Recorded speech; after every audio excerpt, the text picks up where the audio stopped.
Hey guys, we're watching Volgora's videos, and I've got some good news and I have some bad news. I'll try to cut to as fast as I can. Basically, I went to the wrecking yard and I got a new tire for my car. It was 25. It's like 75% tread, pretty good. I was looking at one and I was looking around the corner, called my dad asking what should I do. Somebody grabbed one. It wasn't as good a shape, it was more expensive. Almost gave up, went back and got the good one, so that was good. I got lucky with that. I also got a rear wiper for my dad's car, and I got a running light for my car, which mine was like all glued together, looked like crap. So now it looks half decent. When I got back to my car, started up, it said no iPod found or no device or whatever. And I knew my iPod was there because I was listening to Anthrax on the way to town. Well, so I checked the entire car, high and low, between the seats, underneath, all around. It's gone. The cable's still there. My GameCube and the games in a bag and a backpack. I had two GameCubes. Those are still there. My carburetor, there's a Game Boy Advance in my glove box. Still there, but the iPod Touch, it's long gone. So, we're going to miss it. We had some great times. It sucks. I love that thing. I always put down iPods, and then the Zune came out, and then when the Zune HD came out, I'm like, well, the iPod Touch, it seems so great. It might not be so bad, even though it doesn't have a radio.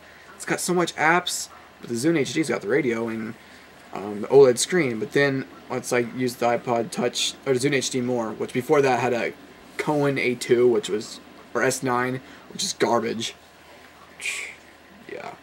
Anyways, that iPod Touch, I loved it. It was great. The only problem I had with it was sometimes it wouldn't connect, but then I'd get to connect eventually. Somehow it was just some weird bug. I don't know. That might have been why she got rid of it. But the one problem I was getting that was reoccurring that really made me I was going to save up for a new iPod or MP3 player eventually was you're playing the headphones.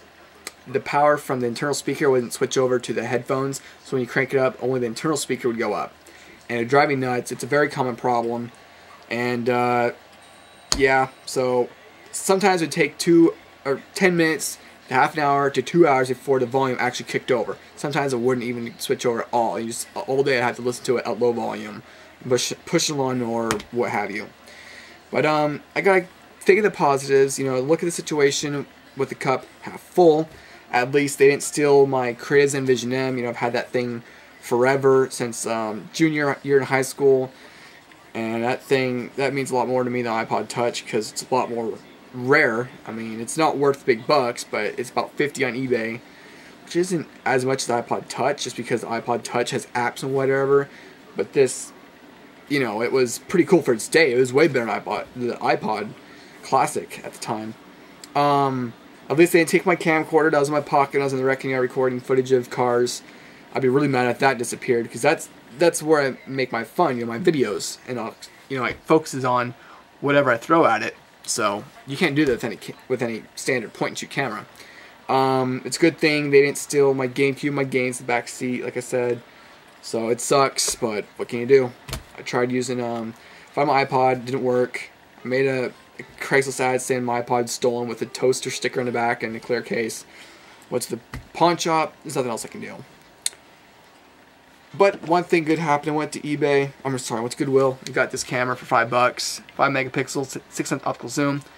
I was gonna get a camera that was on Craigslist for $50, but they wouldn't take off a pawn. It's been 2 weeks, and the guy doesn't seem like he wants to sell it. He's like, "Oh yeah, I'll call you back when I take it off pawn." It's been 2 weeks. He hasn't called me back, and so now my iPod's stolen.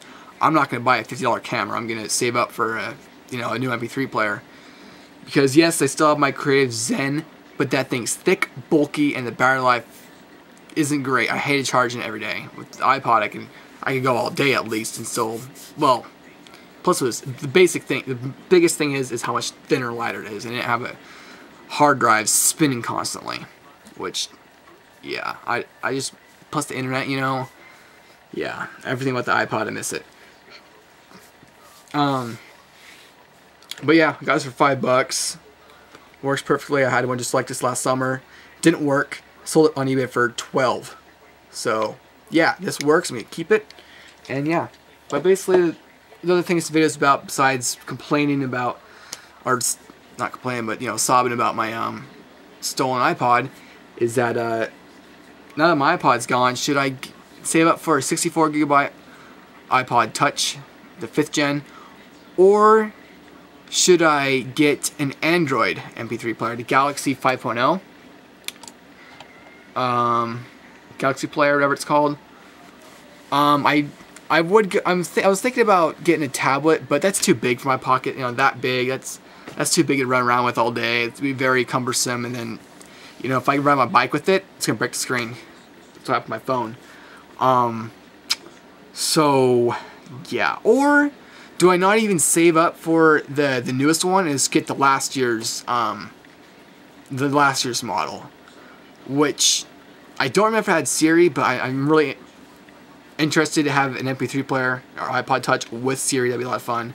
But yeah, I'm interested in what your suggestions would be, whether it's at getting the newest iPod Touch, getting last year's iPod Touch. I really want 64 gigabytes because my 32 gig was full, and I still had at least a dozen CDs to put on it. Yeah, and that's with no videos, just a few apps and all music. And I like all my music. I don't just fill it with crap. But yeah, thanks for watching. I'll appreciate what you got to say, and I hope you have some good suggestions. See you next time.